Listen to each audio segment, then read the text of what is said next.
to the Comedy Studio podcast, the only podcast. The only We're podcast. not even trying it. I thought that was your thing. That's everyone's thing now. It's the future. It's communism. It's like we all share it. I thought I was a special guest. You are, yes, but I expect when we're gonna have Chanel Ali on later in the show, and I will demand of her that she also say it. It's my new thing. Demand. Demanding of guests. I used to defer. Now I demand. Welcome to the Comedy Studio Podcast, the only podcast. I'm your host, Danny Hatch. Your other host is Eli Levy. Welcome Hello. to the show, Eli. Hey, it's good to be here. How Always. is the Mark Maron book going? I have been delving into Facebook on the toilet again, which is a bad habit of mine. I'm getting close to deleting Facebook. So you're taking it out for one last hurrah before you delete it. It's been bad. No, I've just gotten back into my bad habit of checking Facebook all the time. For a while, I know what you mean. For a while, I deleted the app from my phone to discourage me from checking it, but then I would just go onto the web browser on my phone and check Facebook that way, and it Oh, God. defeated the purpose. But I have been thinking about getting rid of the old Facebook, or at least deleting the app and like trying to really stick by it. Our special guest today, of course, is Rick Jenkins. Welcome to the show, Rick. The only podcast. There you go. All right, I almost forgot. The only podcast. There is some lag on this, guys. This Zoom lag is no joke. Now, Rick, speaking of social media, we learned something about you right before the show started. Oh, You, Rick Jenkins, in the year 2020 AD, created a Twitter account. yes. Let's hear the thinking behind that. I guess technically we had some for the club before. Yes, but So you... We still do. Yeah, we would say, boy, the comedy studio needs to have a Twitter presence, and I'd go, okay, and then within an hour, people would say, but you shouldn't be on it. So I believe I have like 4 different Twitter accounts started, but this is the only one I have access to. We definitely have an official one, yeah, that we don't use at all. That is, well, no, come on, we use it. We let MailChimp tweet for us whenever there's a new newsletter ready. Yeah. I have no idea. I friended Eugene and You friended on Twitter. That's so cute. oh yeah, okay, yeah. I did- Followed, Rick. Come on, what are you, 59? Yeah, so I was on it for about 15 minutes, and Peter Martin happened to text me, and I mentioned that I was on Twitter, and he was like, "Oh, get off of that. It should be cool." So I said, "Okay." So that's He knows you well. minutes of experience. Yeah, what was the thought process behind signing up for Twitter years after Twitter peaked? Only because with the Joe Rogan, Joey Diaz controversy, some people had mentioned that some friends of mine are now posting about it, and like Jen Kirkman is getting very involved and everything. So I said, "Oh, I should, since I haven't seen it on Facebook, I should go check it out on Twitter." What's the controversy? I haven't heard anything about this. Has anything Apparently, happened? Not all club owners, not all bookers are good guys. Are moral, upstanding people in the world of comedy? No, this is something we should probably, or we can probably talk about. But in having this club, 25 years, and being in comedy since 1980, yeah, I'd never seen that, never experienced it. To the point where I was ready to make jokes about it. Like, hey, how come, I'm booking stuff. How come I get nothing? It's like, yeah, I'd never heard of a quid pro quo, but, rumors around the industry are always that, yeah, the casting couch is there. I can't imagine anyone wanting stage time so badly that they would do something with me. Well, that's where Maybe not at the I comedy don't think studio. they were, well, I don't know if these women were also well, No, you should probably recap the. me, I haven't heard anything about it. We're gonna solve the world's issues right here on the Comedy Studio podcast because it's the only podcast. So where else are you gonna solve those I can issues? recap if you trust me. Yeah, you recap and I'll fill in any gaps that come in. Apparently, about 10 years ago, Joey Diaz was a guest on Joe Rogan's podcast, and was joking around and mentioning, and Joe was encouraging and laughing along with the idea that the fact that when Joey Diaz was booking the belly room, the smaller room at the Comedy Store, he would quote unquote make or force women to perform oral sex on him in return for getting on stage. And he mentioned a woman or two specifically where he's like, oh, she wrote me later that she had been completely broken by it and all this stuff, and it was done in a very guy sort of like, yeah, that's how it's done, and taking pride in it, sort of thing. And this was on the Joe Rogan podcast. Yeah. Where one can assume Joe Rogan was the host in the room. And how did he take it? And, yeah, that's what I said. He was laughing and encouraging, and it really seemed like to quote analysis of the Donald Trump tape, it was locker room talk. And I think that's there's something to be said for that. It was it was 10 years ago, and Rogan's podcast was sort of underground, and I think they were probably a little bit freer with their conversation than they would have been. So you think they were joking or serious? My guess is it was probably serious but exaggerated. He was saying every woman did this, and you had to do it to get on stage. I don't think it was that. I don't think he was like fully booking the belly room either. That's part of the Comedy Store on, Mitzi Shore. He probably had a show that he was booking on there, but not like the room itself. Yeah. So I think it's probably there were probably some things of someone does it and they get spots and everything, and being a guy, he's being braggadocio and sexist about it. So I think it's probably exaggerated but true. That's my guess. So, at least it's sexual coercion harassment. Yeah. Bordering on assault. Yeah, it's definitely not good. Certainly an abuse of power.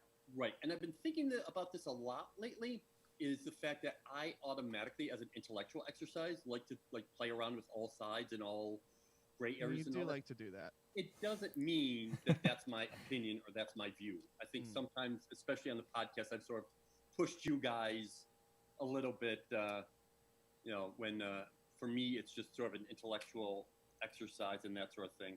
I mean, there is also the question about, if it was a quid pro quo, who are we to say that these women weren't making a choice themselves? That's the thing. We aren't here to say. Power structures are who's to say. We aren't here to say anything. The only people that have any say in the matter are any of the women involved, if they want to speak or feel the need to, and Joey, the accused party. We can't, obviously. Oh, yeah, we can give our opinion, but we have no we have no actual say in the matter. Sure. But as people who are working in comedy and booking comedy shows and producing comedy shows, our opinion matters somewhat here. I'd like to think it does. Yeah. What do you? For me, it's a complete surprise because I dated when I first moved to Boston. I dated someone who was a comedian. We were at I was probably a middle, and she was an opener. But yeah, at booking, once I start running a room or booking talent or having anything to sign, I don't think I've ever even dated a female comic, much less involved with. Well, let's say you found out someone who books your room is engaging in this kind of behavior, Rick. What would your reaction be? Like, let's say you're Mitzi Shore, who was alive 10 years ago and heard about this. Right? Yeah, she was alive 10 years ago. I don't know. Like I said, when this happened, it's so far out of it's so difficult for me to get my head around anyone doing that, or well, pleasure in doing it. I really have difficult putting myself in that situation. Mitzi had a history of doing that herself as well. Well, try as an intellectual exercise. Well, there's also the fact that you mentioned, Mitzi was known for, if you were a male comic and you were getting regular spots at the store, you were probably sleeping with her. Really? Well, there were a lot of if you listen to people that used to work at the Comedy Store, if you read the book about the Comedy Store, she has a lot of cocaine parties. She has at her house. There's a lot of comics that aren't very good that she'll pass that turns out she's sleeping with. Like Polly. Her son, yeah. Well, her own child, yeah. I mean, it's very open with Argus Hamilton, Steve Landsberg. Yeah, Argus Hamilton for sure. Yeah, that they were people that, they were... I haven't heard that Argus is a bad comic, though, but, I've heard from, some people that used to work at the store that she would book, terrible comedians, but also sleep with them. But, That'll be my comedy recommendation. Look up Argus Hamilton, and I think he gets a bad rap because he's so tied to the ups and downs of the Comedy Store. And he's been there for, like I said, the 70s, since the beginning. but he is a terrific act. He's done the Tonight Show many, many times. But the fact that he was having this relationship, people were able to dismiss him as, oh, he's getting it because of Mitzi. My recommendation is to look up his sex tape. Hilarious. And well, I feel bad for this Argus guy. I don't know this Argus guy at all, but I feel bad in the same way that I feel bad for these women then. Yeah, Pat McLeod has a photo with him. Well, who doesn't Pat McLeod have a photo with? And I think that also brings up a point of where a lot of sexism comes from, is that now it happens a lot that if a woman does get something, if a woman does move up in the ranks or get stage time or whatever, a lot of times guys just have, and the comedy community has that thought of, oh, who's she sleeping with? It's where the comedy community has a lot of toxicity in it. Yeah, when we started doing comic in residence, the very first one was Aaron Judge, who is just a terrific comic and has done TV, and I'm a huge booster up. But we started with her, and there were I heard there were a couple rumors going around of like, oh, she must have been sleeping with me, that she got comic in residence first. Not surprised. There couldn't be anything possibly less true or more absurd. But and when I was dating that female comic, she had really, really good, well-written material, Cindy Freeman, and there were rumors going around that I was writing it for her, because there was always a thing within comedy to want to put down everybody else and why they're getting something. And sometimes people just don't want to give women credit for their own work. So this was in the 80s when you were dating Cindy? Yeah, 86. Yeah. So from the 80s to the... When was Aaron comic in residence? Early 2000s? Yeah. So for, Okay, so for almost 20 years, that same pattern of sexism exists. Yep. It probably exists now. It certainly exists now. More, there's more awareness of it. What can we do to quell that sort of thing? Rick, in your experience, what have you seen to be effective in sort of, well, to use my same word, quelling that sort of thing? I don't know. I mean, it's a real tough call, because I personally really, really enjoy female comics. I find the point of view a lot more clever and relatable. And I'm not talking about you personally. I'm saying you as a gatekeeper in the industry, or just you as a person who's been in the scene for so long. What could we do to make things better? Boy, not saying that you're not doing everything you can. Yeah. I'm not trying to make this like a... Honestly, I don't know, because we've gone, as you said, we've gone through waves of this before, and the thing has always been like, oh, well, it's all men, straight men booking comics. We need to change that. But boy, an awful lot of the women who book shows get a rep for not liking women, not liking female comics. I really don't know what the answer is.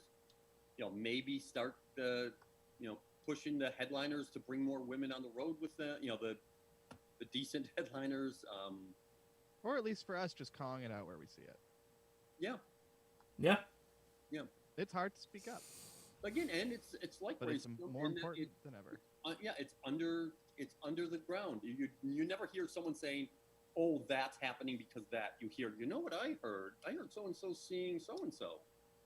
Oh, that's why she's getting spots at that place." That's what you hear. But that's just call it out. What's that? You don't really hear it in a way that you could say, "Now, hold on a minute there." But it sounds like we do now. It's just the language has changed. I hope so. The coding has been updated. Yeah, I mean, well, comedy's... A lot of people are so competitive in the comedy scene that a lot of times it's with women that they're like, oh, they got this because they're sleeping with blank, or they're doing this because of that.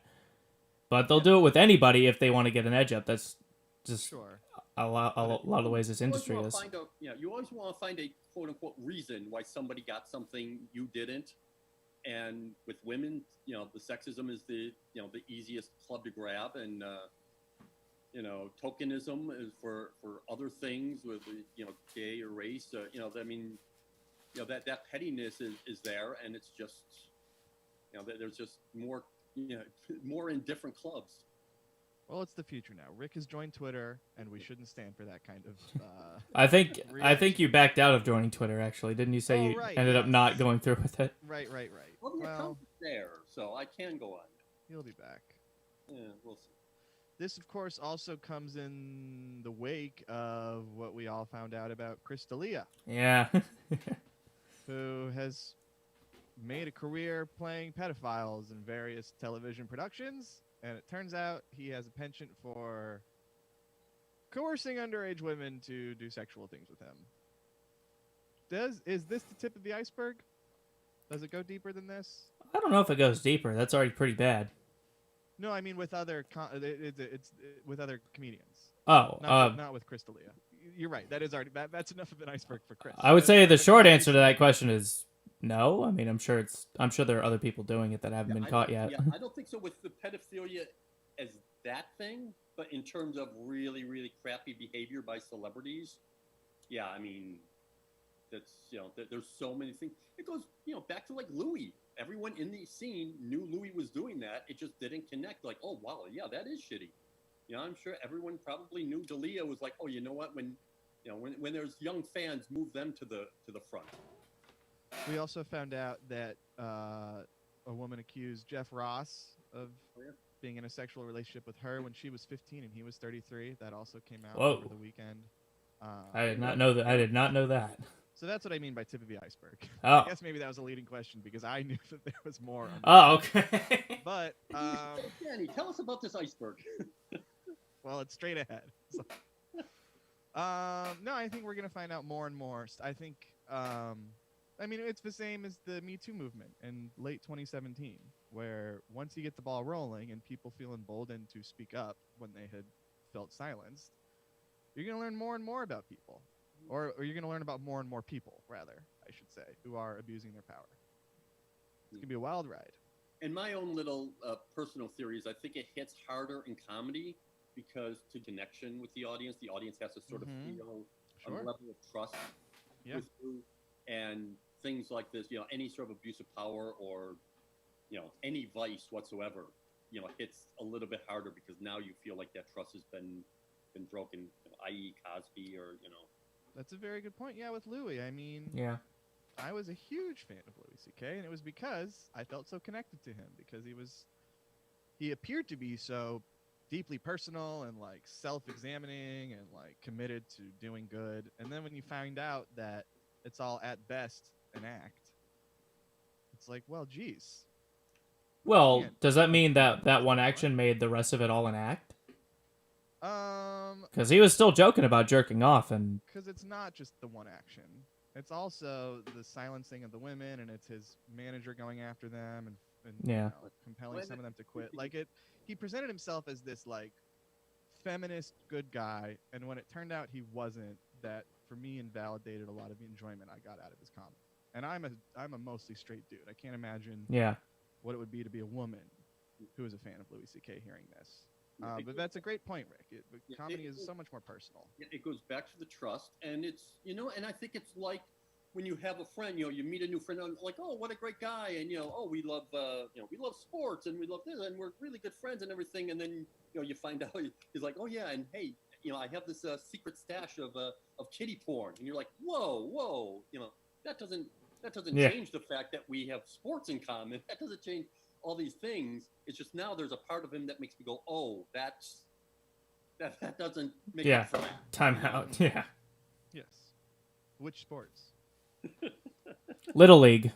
So I'm sure this will be an ongoing conversation, and that's exciting. Yeah. Well, and it's something we have to keep in mind as well. I mean, we're as straight white men, but also on top of that, as just as people. Hey, this is, people are going to judge you. You do have to be a good person. You do have to, be straight up. And people are going to look to you, especially to you, Rick, as a role model and as, as a benevolent force.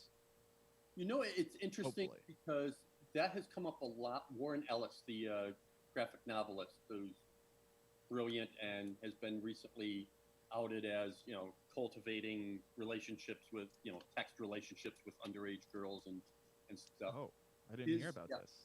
Yeah, his his defense, not defense, he totally apologizes, but similar to Louis in saying, I see myself as just this loser, dumpy guy who makes comic books. I see myself as this insulated loser, and I wasn't realizing that I'm seen as a power figure.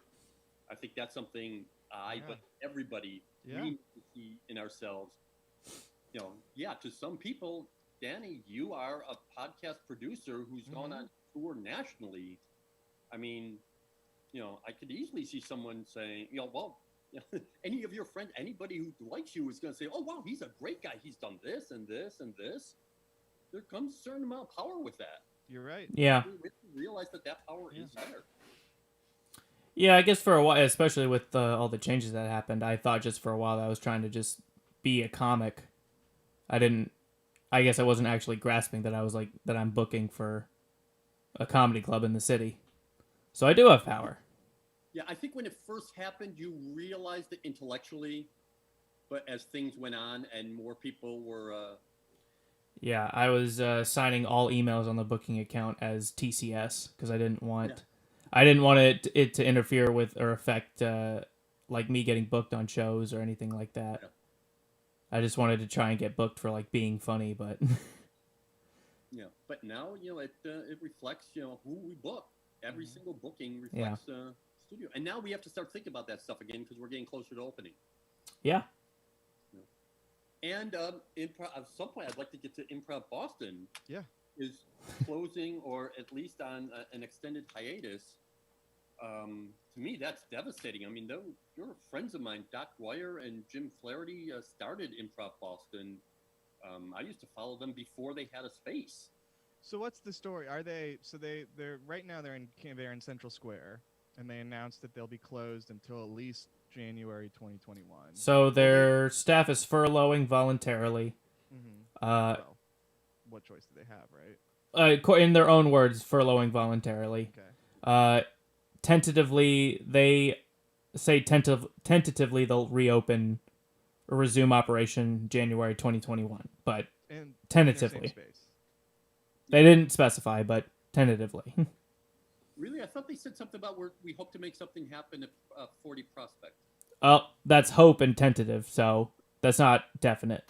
But so it's a bummer, hopefully. But it's also, I think, a pragmatic thing to do. It's a tough decision for sure. Yeah, I mean,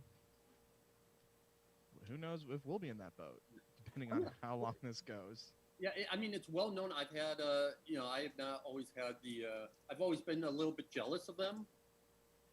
I mean, just in terms of, resources and being able to do what they do. And there's a natural schism between stand-up and improv, a natural schism between sole proprietorship and nonprofit organization. There's always been things like that, but, they've always been, that organization that, I look to as like, wow, they're really in it for the community. And, if there's, small decisions I may or may not agree with, but they were always there trying to do it for the community, which another point I find really, really interesting is that therefore the community, they're having to close basically because of COVID and, people being able to get into the theater and such. Yeah. Improv Olympic and UCB, there's a lot of theaters, mostly improv theaters and clubs closing because they've been mishandling their racial relations, their gender relations, but we had comics in, where's that Philadelphia? I forget. There was a club that basically, Second City. That's Chicago, right? Yeah, Chicago. Black alumni, some of whom have now made it, wrote a letter saying, hey, you made blacks audition for shows that whites were just given. Ooh. Like just a list of all these things, and we want change. And the guy who started Second City way back in Toronto, when it first went there, so we're talking like Eugene Levy. Yeah. Eugene Levy was he was one of the guys brought in. But he didn't start it. Yeah, this guy Anders, he came in and did the Second City Road thing in Toronto, and said, "Wow, this is great," and he knows how to do it. So he bought in. So he's been an owner since Second City TV, since before Second City TV, he put that together. He put the business deal for that together. And he resigned saying, yeah, we haven't been anti-racist. We've always tried to be, as forward thinking. And he mentions a lot about their constant struggle with capitalism as a whole, that they've always tried to, push forward thinking on that and all these things, but admitting that, yeah, we've become a white middle class insulated enclave. So there's been a real sea change with BLM and Me Too that, comedy has had to take a whole look at itself, as all of theater has. Yeah, it seems like the entertainment industry in general is having a huge change. Mm-hmm. And it really should, because just all these things that are coming out, I guess it's been allowed to go on for so long without any recourse. Mm-hmm. Until now. It's a brave new world. Brave new. Well, entertainment always has been, and comedy later has been sort of that belly of the beast. It was, the famous says no actors allowed to rent rooms here. Entertainment was usually the poor, the addicted, the ne'er-do-wells. It was not the most respectable people.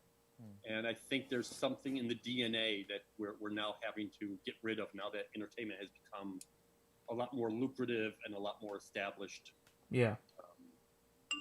We're not as much of a con artist industry as we were a couple generations ago. What are we now? I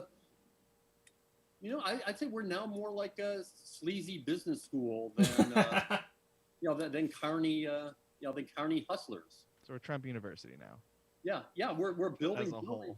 Yeah, we're building buildings and setting up studios to do these shady things instead of getting in and out of town before anyone catches us. All right, folks. Well, our guest has arrived. Now, I always time this wrong. She's in the waiting room right now. I always start the introduction, then I hit admit, and then it does that thing where it says waiting for audio to catch up. Oh, yeah. Vamp for a couple seconds. Oh. So I got to make sure I really time this right. So I'm going to click admit. I'm going to say, ladies and gentlemen, please welcome to the show. She'll be on our June 27th show. Please welcome Chanel Ali. Hello, Chanel. Hey, thank you. Hi. Hello. Hi. Hey. What is your background says, okay, coronavirus could be spreading across the globe through farts, claim doctors. Oh, that's from another show I did a few days ago. Well, I like it. Was that required for the show? Can't wait to see the masks. Thank you for being here, Chanel. How are you doing? I'm doing well. I can't really complain. How are you? Pretty good. You're in New York right now, right? I'm not. I'm actually in the Pocono Mountains. Oh, wow. I've been quarantined here for about 4 months now. I actually just gave up my apartment in Brooklyn yesterday. Oh, shit. I'm sorry. Oh, no, it's all right. I don't want to pay rent anymore. And I don't want to pay rent right now. So I feel safe. And until the comedy clubs are open, I'm good. I don't need to be there until I can joke there. Are you from Poconos? Are you living? You went back home or? No, I'm actually in my boyfriend's parents' house. And his parents are quarantined in Jamaica. So we are winning. Running the place, yeah. We just won. We won the quarantine game. And that's just how I like to play. You won the quarantine. Congratulations. Yeah. I like to be competitive in everything, and I won. Yeah. So you're going to be... Oh, sorry. No. Zoom shows. Gotta love them. Yeah. You're going to be doing our Zoom show this Saturday. Have you been doing Zoom comedy shows over the past few months? How do you like it? Yeah, I have been doing a lot of them, and I'm starting to host my own every Friday night. Oh, wow. Now. It feels like a fake drug for the real thing. Mm-hmm. Definitely not as good. There's some people who are just very stubborn, like, I'm not going to have my mic on or my camera on. And I did one the other day where the camera, or it was set to where whenever someone made noise, the camera would go to them. Mm-hmm. Oh, yeah. This lady made some noise, and the camera turned to her, and she was sitting by a fire, and she was slowly opening a book. And it was like the hardest heckle that I had felt in a long time. I was like, wow, that's very expensive. You can't get that in a comedy club. It would That change kinda camera because the page turn was so loud. Right. And just the disdain on her face. I was like, are you related to me? Because you seem disgusted by the fact that you're at this Zoom show. But no, I think it's great. And I love that we're pivoting and just trying things. I've actually been experimenting with Zoom a lot. Like you saw that thing I had behind me. So I've been incorporating props. Every once in a while I'll do something like this, get crazy. So it's been not as good, but it's keeping me going. Do you think once clubs can open again? I tend to ask this to everyone who comes on. Do you think once the world reopens, we'll still see Zoom comedy, or is this just a temporary thing to get us through? I feel like we will, probably in a different space, we'll have different reasons for why we do it, but I feel like comedy audiences have been asking us to do this forever, and we've always told them, no, you need to put your socks and shoes on and come. Yeah. We're not gonna make you giggle in your kitchen. It's unreasonable. You have to come out for comedy, and it turns out we lied to them this whole time. We could have We been have, doing like- Skype shows. We could have been doing Google Hangout shows. But I also think that people are going to be very eager to get back to normal, as you can see. And that, stand-up is always just going to be something that's way better in person. And the real fans, it's going to be something that can never compare. Yeah. Do you have a plan for, because obviously it's not going to be like, October 3rd, everything's open and back to normal. Are you planning on commuting for the first month or two, or moving back to New York, or what's the Yeah, career? I'm gonna move back as soon as comedy is happening and it feels safe. I think when this all started, I figured that would be in the summer, and now it feels like obviously not. So yeah, I have a car and I can go back and forth. I'm also started to talk to bookers in places like Indiana, just places where it's not as prevalent, and they're booking out for like November, kind of to see like, hey, we're gonna have you come for a weekend and do some shows, but nothing is set in stone. So yeah, I want to go back as soon as things are back to normal, and I hope that's sooner than later. I honestly gave up my apartment just to kind of cut a bill. Yeah. And, I can't wait to get another apartment in New York. Do you talk money and details with these bookers? You say, okay, the week of October 3rd, and here's what the money is, and I'm middling, and I get the hotel, but not the transportation kind of details? Sometimes I do, but I have a manager and I have a lawyer. So even this comedy club recently in Indiana that we were talking to, my manager was the one that said, hey, I've been talking to him, and he's, everything is tentative, but everything looks good. So if you're comfortable with, saying yes to these dates, let's just do it and see what happens. Yeah, lucky that I've gotten to a point where I had a team, but I've had to negotiate for myself, for the first 5 years of my career. It's a hard part of this comedy business, but you have to think that you're worth it, and you have to consistently impress that upon other people and get them to match your stride. Yeah, but just having that extra question mark in there of, we're gonna take this. We're going to do this job if the job is there. Right. Yeah, if it's safe. Yeah, it's a big if now. Yeah, I don't know if you guys saw D.L. Hughley passed out on stage. Yes. I did see that video. Pretty fucking scary. Yeah, I was like, wow, I can't believe it's a bit tasteless to put this up, but also I'm going to watch it 3 times. Share, retweet. Anything. Oh, I watched it 3 times just to hear them hear the announcement, everything's okay. Yeah. That guy, that poor announcer, he sounded so rattled. Sorry. Give it up for D.L. Hughley, everybody. Yeah, and no masks in that club either. I mean, hopefully some lessons will be taken from that at least you got to wear a mask. Yeah, and I think that his case is going to open a lot of people's eyes to like just being asymptomatic, because people are not really willing to acknowledge that. Yeah. And it's a shame. It's a shame. All I could do is laugh. Because the world's on fire. Yeah, it's just so crazy. And I just released an album, and I have a joke there where I talk about how I used to watch natural disaster movies because I always called them white people comedies. Because you will watch white people doing crazy things in the craziest of times. And now I've had so many people write me over the last month and said, oh my God, that joke, you were seeing the future. I was like, I was seeing the past too. It happens all the time. So you just put out your first album, Chanel Number One. Congratulations. Congratulations. Thank you so much. Go really ahead, sorry. like, living in it, but also still can't barely believe I did it. Yeah. It's so crazy. It's super cool. And one thing I noticed, most comedy albums I listen to, there's like, it opens with like the crowd noise fading in and maybe an announcer saying the comic's name, but you just get right to the jokes. I thought that was pretty cool. You put the album on and you're right in the moment. Was that a conscious decision, or it just happened to go like that? It was because when my manager first started pushing the idea of me putting out an album probably about a year ago, and I was kind of like, whoa, that's crazy. I have like 2 jokes. How could we possibly?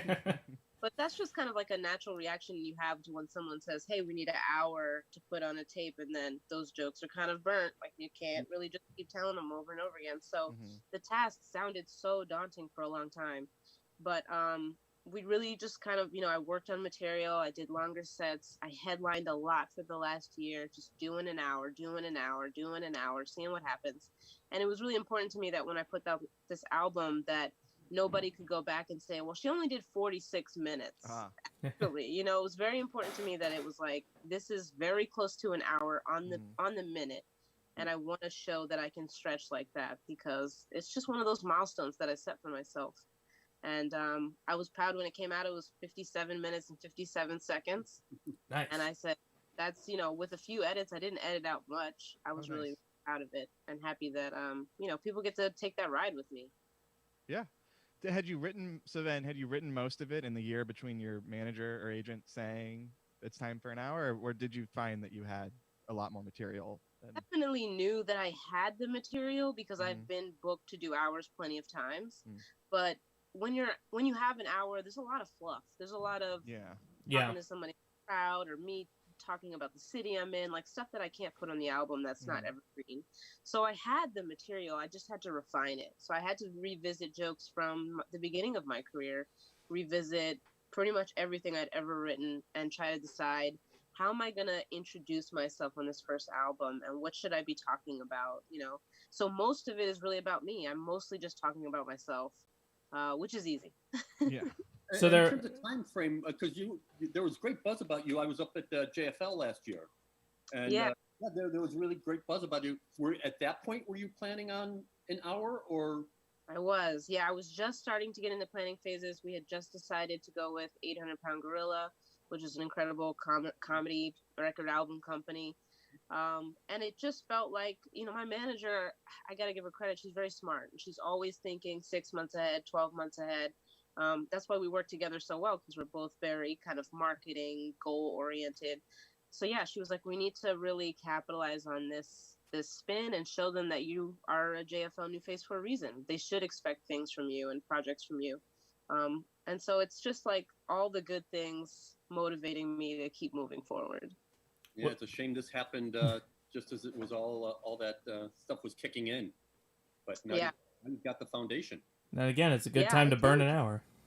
I definitely didn't plan to release my album during a pandemic / civil rights movement. But I think my curly hair is very, very timely. And I think it really has probably worked out for the best. I mean, I debuted at number 2. I beat Weird Al. Come on. Wow. Hey. If I could go back in time and tell 10-year-old Chanel, you're going to beat Weird Al one day, she would say, what are you talking about? So that's an impossible dream to achieve. Did 10-year-old Chanel want to be a stand-up comedian? Is this something you've wanted to do? Yeah, she did, she definitely did. But at 10, I hadn't said it out loud yet. I feel like at 7, when I first had the fully formed idea, like, oh man, I think I am a comedian. Not like I want to be, or I'm gonna one day to be. I remember really internalizing what I thought comedians were naturally, and I was like, oh man, I'm one of those people. I'm not gonna tell anybody for 20 years, but this is crazy, I think I could do this. So yeah, and even like my album is on Napster. If I could tell 10-year-olds, you're gonna be on Napster. And it'll be legit too. It won't be illegal. That's gonna be around forever. Yeah. How long was it before your family or like people you knew saw you doing stand-up? It was a while. I felt like I wasn't really telling people that much in the beginning, because I tried it right after I graduated college, so I was about 24. and I had like taken a year off. So then I was like, all right, I think I'm gonna go to law school, but maybe I'm gonna try comedy first.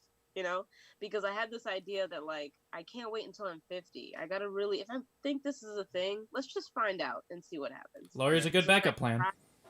So then I tried it once and I was like, oh, bit by the bug. So they probably didn't really start coming out until I was maybe 2 or 3 years in.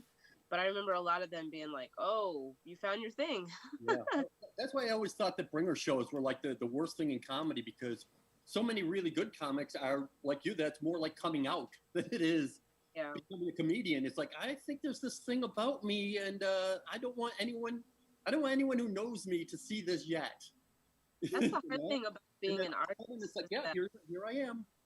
It's hard to be an artist and convince people that you're going to even take that lifestyle path. It's really hard. I had so many friends and family members who were really afraid for me, and were consistently saying like, I just don't know. I don't understand what you're doing. Like, you sold all your things and now you're moving to New York City. I don't understand what you're doing. And I had to kind of steel myself and remind myself that it's okay. You guys don't have to understand. I know I'm not hurting anybody. I'm literally trying to make people giggle.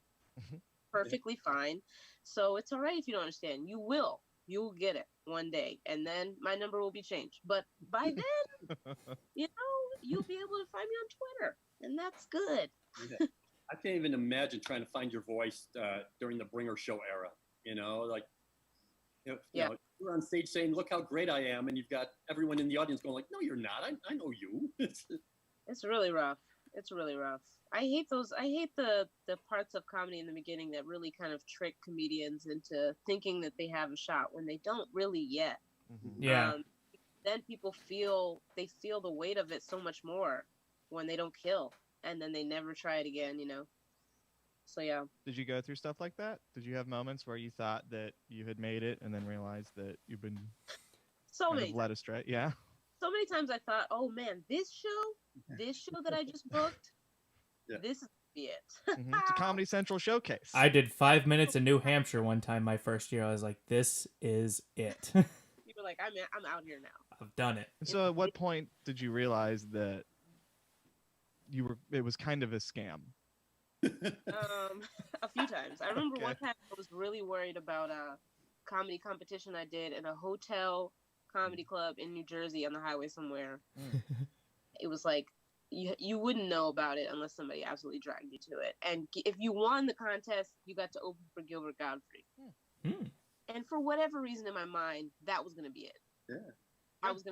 He was going to see me. He was going to think, wow, this girl is amazing. Ellen will call me. Everything will be amazing. So I didn't even place in the competition. Like, didn't even get close. Probably was weird. I was really very new in comedy.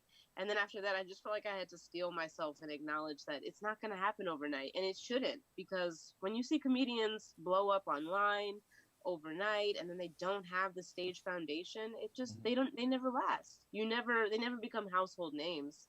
So I think all of those failures were really important so that I could, stay true to doing the hard work and not. And it's not just a flat failure. It's not like, oh, chalk it up to that. It's like, that's another step on the way.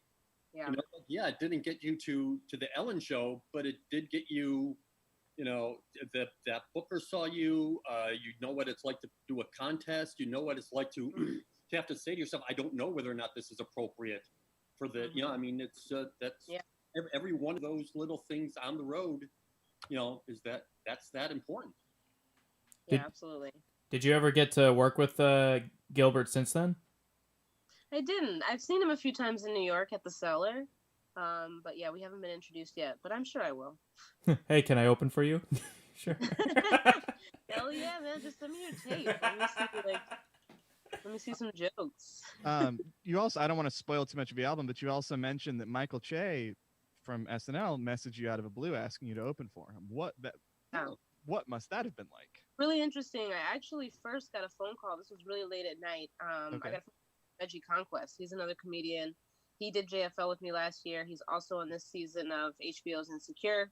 He's doing really good comedy. And he called me. I was like, hey, I'm with Michael Che, and he needs a girl to open for him. And everybody's saying you, so can you do it? And I was like, who? He was like, Michael Che from Saturday Night Live, Mike. And I was like, whoa, that's crazy. When is the show? And they were like, this weekend in Philly. He wants you to, go back to Philly with him because I was in New York. And so I was like, oh, this weekend I'm booked already in Boston at the Women in Comedy Festival, and I can't do it. And Mike was like, what?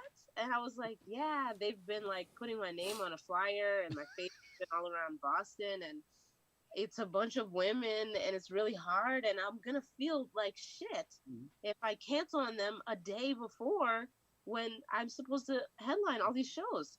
And he was like flabbergasted, but he was like, okay. And even as I hung up the phone, I was like, oh, you're crazy, Chanel. Like, what's wrong with you?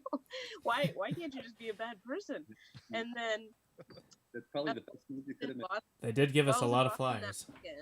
He actually called me again and was like, hey, can you do Caroline's in New York City in a few days? And I said yes. And so that was my first time ever performing at Caroline's.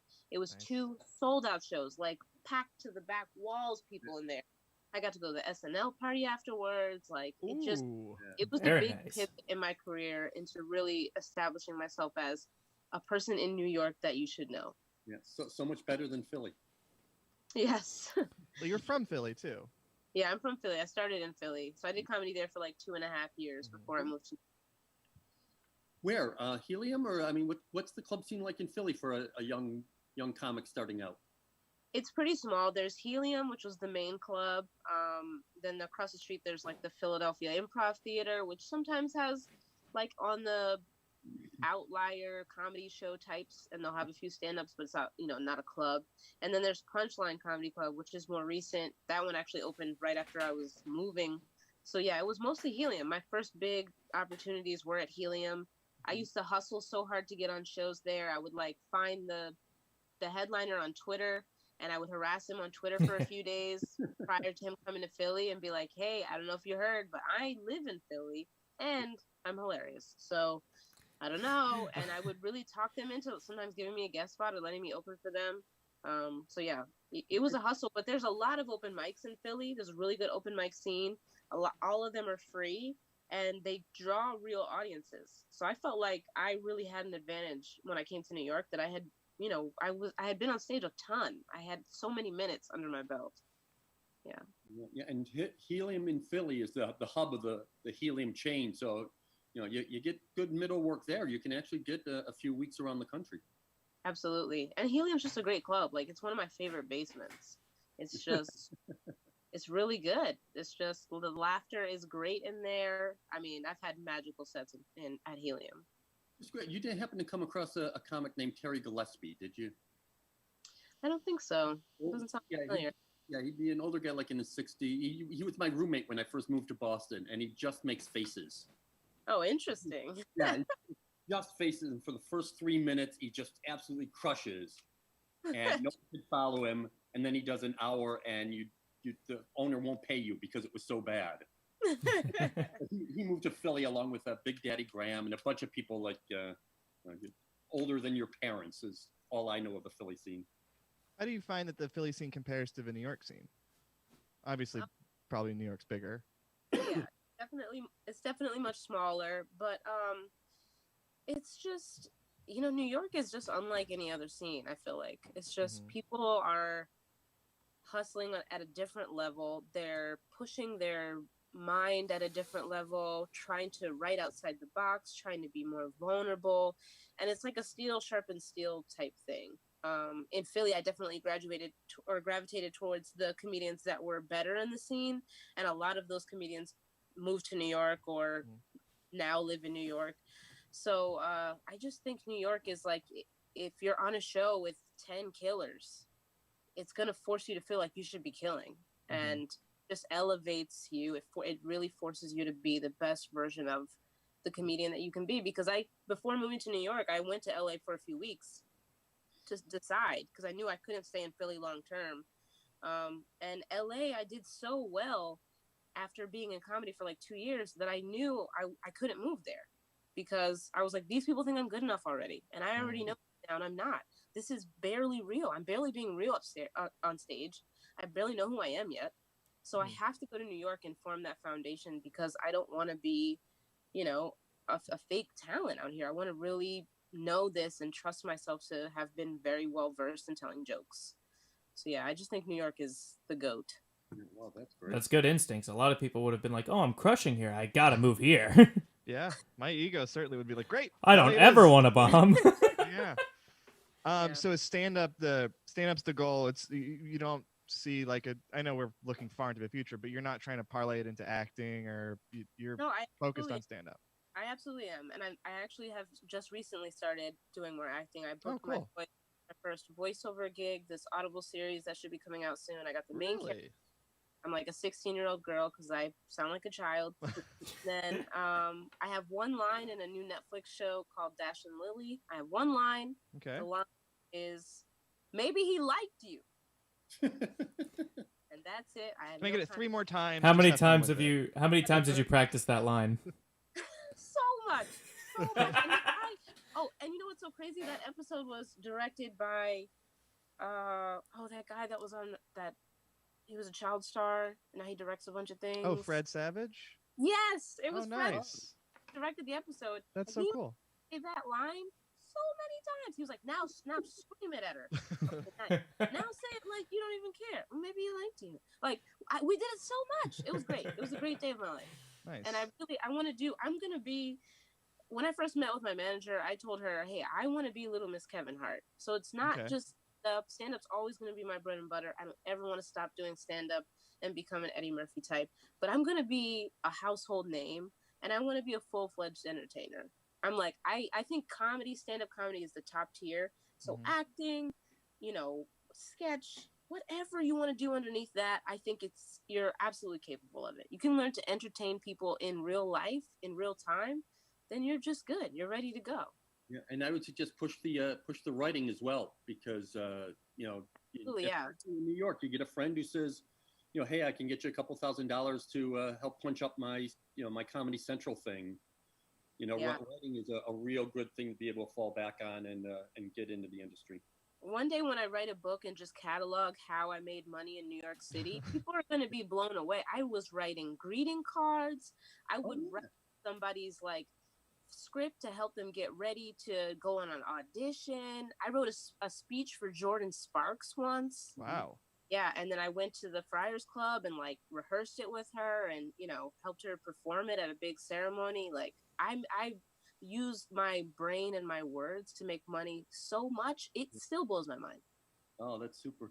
When he was starting out, I worked with Kevin Hart back when he was touring, and he was a middle act the first time I worked with him. And he had little index cards, and everybody who was at the show, he'd ask for their address and would send them, this is before the internet, would send them a little postcard the next time he was coming in. Wow. Letting him know. And, sure enough, the next time he came in, he was headlining and people were there to see him. And then the next time he was like, no, I need to play a theater. I mean, he was marketing every individual audience member from day one. Absolutely. I mean, sometimes it blows my mind thinking about young comedians who didn't have cell phones back in the day. How did you find the club? How did you get there? How did you get there, Rick? Because you're what, 40 now? I turned. Today is the 3rd day of my 60th year. Well, that's where it was a lot more. No, it's not. You're 59. Yes, but you start. So this. Oh, okay. Okay. You're right. I'm sorry.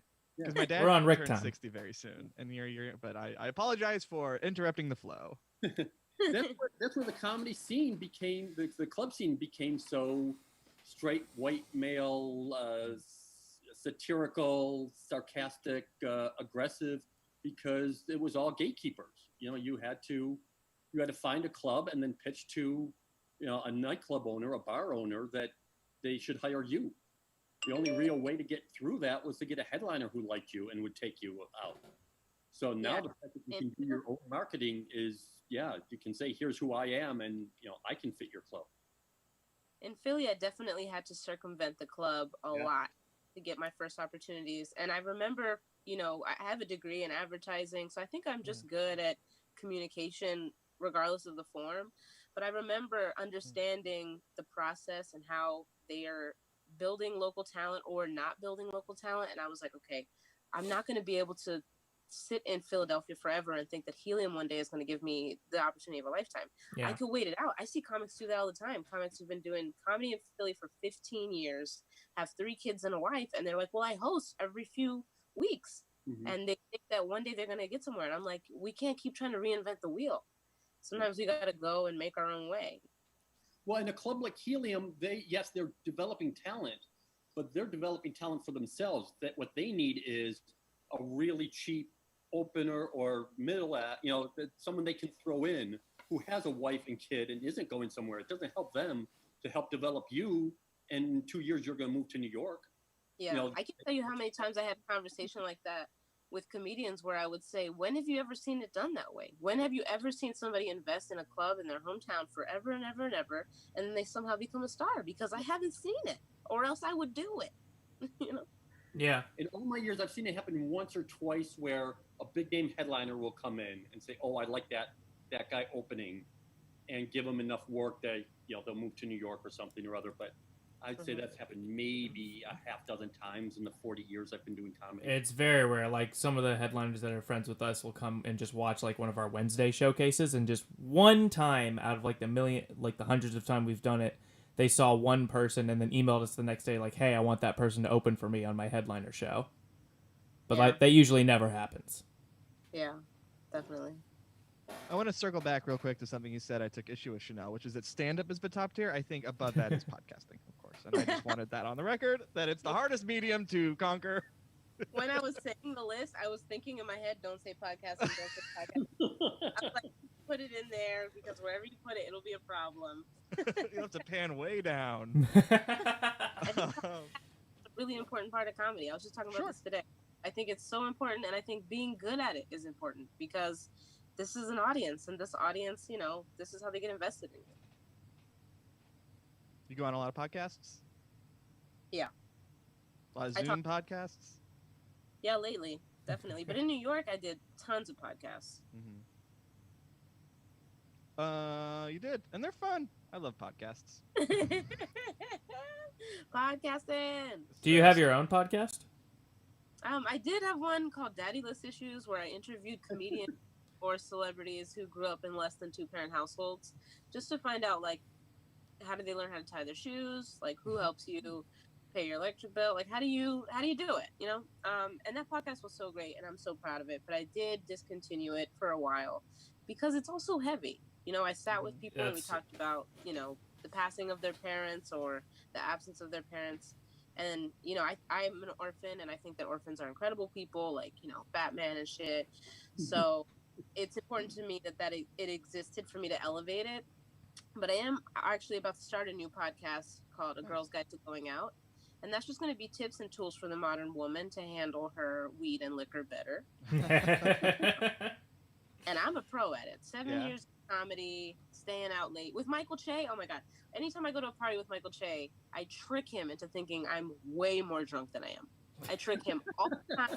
It's always like shots. And I'm like, you don't even know where this is going to go. You don't know. Oh, yeah, I learned that trick a while ago.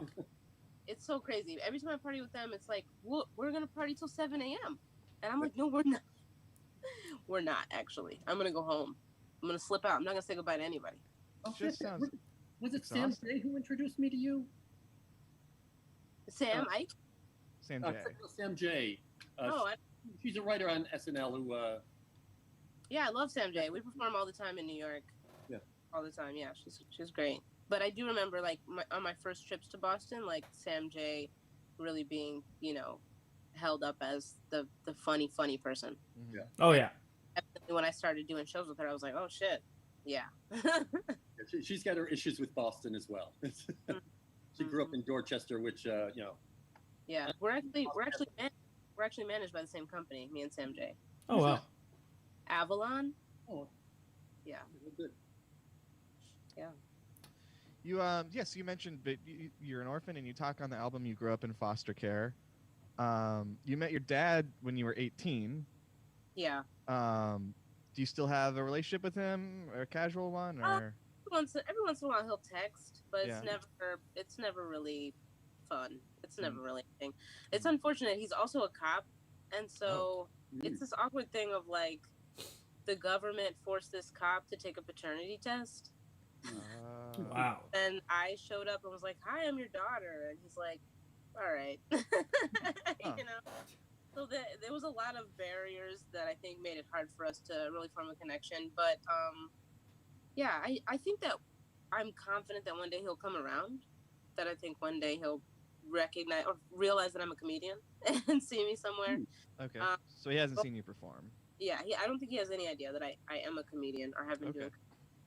But yeah, it's one of those things where it's like a lot of people ask me for advice. Like orphans write me a lot of questions, and they'll ask me like, "How do you deal with not having a mom or not having a dad?" And as a comedian specifically, I don't really think of it that way. I think of it more as I'm not, I don't have to adhere to anybody's rules or ideas of what a successful life is, or what type of person I have to be in society. Like I know a lot of comedians whose parents have held them back because they weren't able to get on board or they were afraid for them, whatever. But I was able to make big leaps and take big chances because I'm plan A and I don't have anyone to disappoint. So I've, practiced a lot of self-care to be able to exist this way. And I'm really proud of it. But it was also, it takes a lot. Really important to talk about that on the album because, I think it helped shape me. To meet my dad and to decide that the relationship from that point was probably unhealthy, that was a really hard decision to make. But I don't regret it. It sounds like you've done a great job of self-parenting. Exactly. That's what the podcast was really about, self-parenting. You let yourself stay up late, watch whatever you want on TV. Ice cream for breakfast. There's no rules. Baby. You don't have to wear matching socks. Get out of your mind and set yourself free. You're like, it's like you've been jacked out of the Matrix. You're like, I'm in control. And their little battery sacks. Now you know Kung Fu. I can't wait till I figure out what my powers are. Oh, yeah. Once I figure it out, I start moving shit with my mind. Game over. Well, you can force people to laugh whether they want to or not. Yeah. And then someday you'll figure out how to tie your shoes. One day. One day. One day. But who's going outside at all? Till then, Velcro, and we're going to keep it going. Yeah. We mentioned earlier on the podcast you'll be on our Zoom show this weekend. You can get tickets at thecomedystudio.com. You'll be on with Hazmin Garza, Jonathan Katz, and Eugene Merman. So it should be a really good show. Nice. It's this Saturday at 8. We're really looking forward to it. We are coming up on the end of this show. We like to end each show with everyone going around the horn and giving a comedy recommendation, something they've enjoyed in the world of comedy this week. Rick, you sort of teased yours already, but why don't you remind us again? There's a great Zoom show on Friday with Chantel. Actually, I wanted to go through what I've been doing is I've been watching these open mics, these Zoom shows, these all things, and everyone locally and nationally has been doing great jobs. Every single night you can see something. I'll just go down the list of the ones I see. Is Sunday, Angela Sawyer does the Midway Lounge. Sally O'Brien says Monday. Tuesday is The Gas. Wednesday is Artisanal Comedy with Bethany Van Delft, which is just, she does an amazing job. Angela Sawyer is on our website doing the storytelling on Thursday. Friday, Wednesday. Bob Green does the Gas. And Saturday, we've got our Zoom show. I think as we're starting to think things are opening and such, we're forgetting that there's been a lot of really, really good work done on online, and we should continue to support that because we're not out of this yet. And almost every one of them has some sort of tip jar or something, because comics are still up against it as much as they are when this began. And we tend to forget that because we've been seeing them every week. You go like, oh, they still have a bill to pay this month? Okay. How about you, Chanel? Have you enjoyed anything in the comedy world lately? Oh, man. I heard this incredible 57-minute, 57-second comedy album. It's available everywhere albums are sold. Really? I can just get that offline? Wow. It's everywhere. It's called Chanel No. 1, and the cover is so cute. It is it's cute. It's a good time. You should listen. We'll put a link in our show notes where you can get that. My God, what's the record label on that? 800-pound gorilla.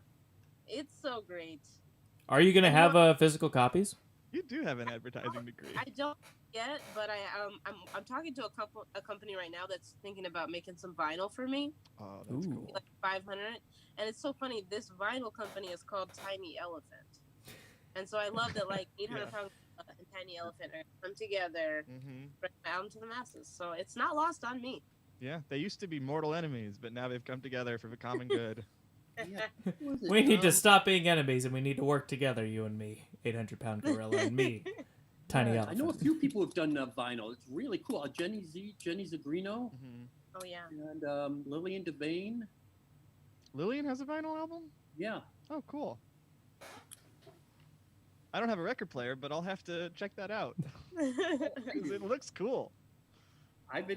Since I'm trying to clean up a little bit here at the club, so I've been moving my records back home, and I've been listening to all that stuff, all the old Pryor and like, oh yeah, the Black Lives Matter. Oh yeah, Pryor.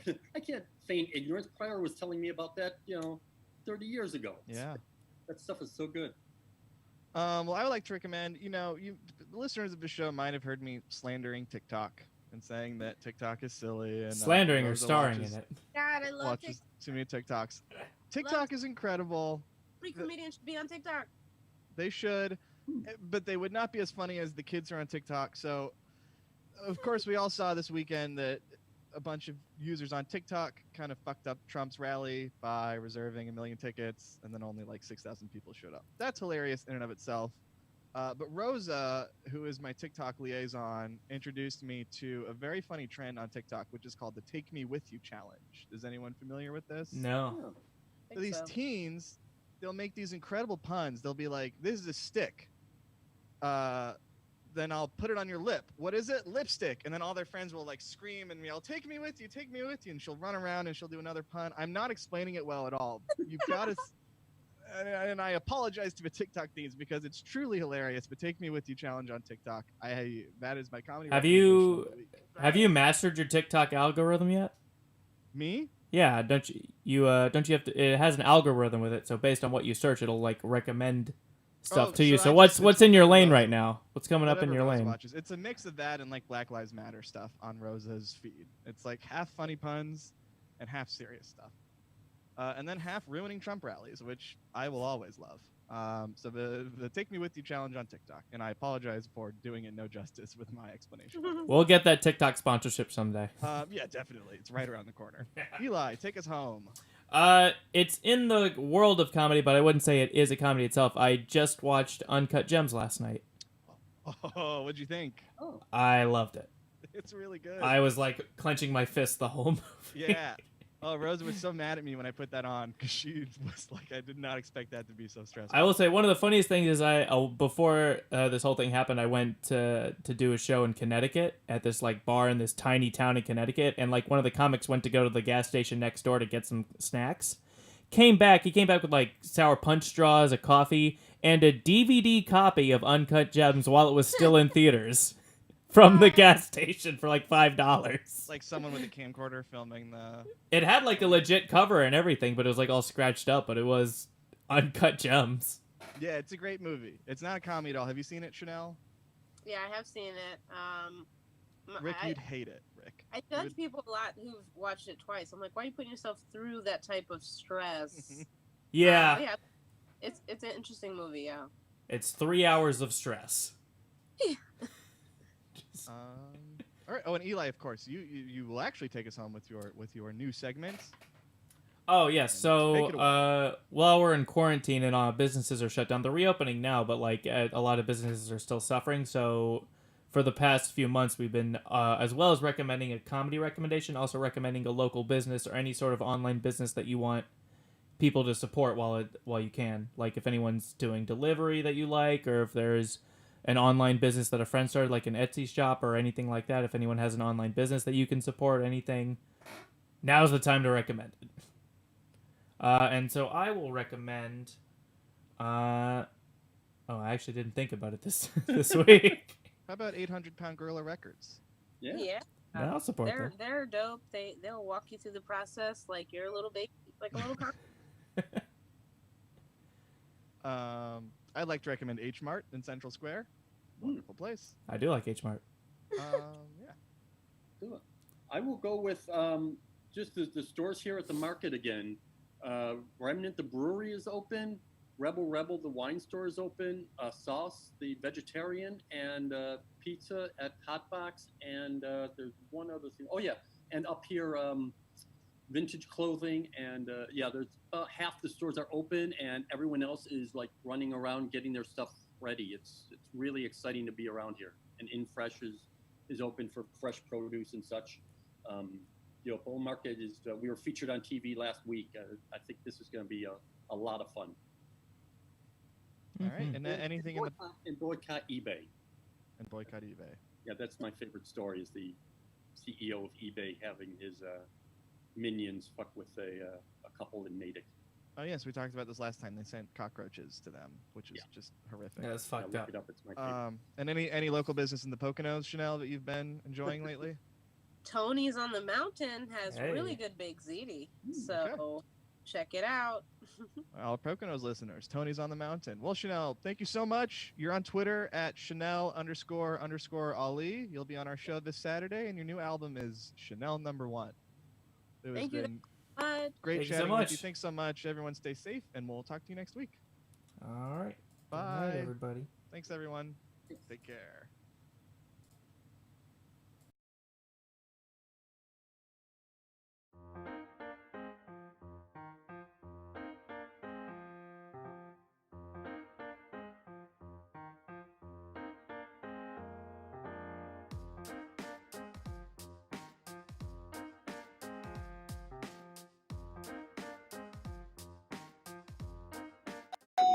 Ooh, pizza's here.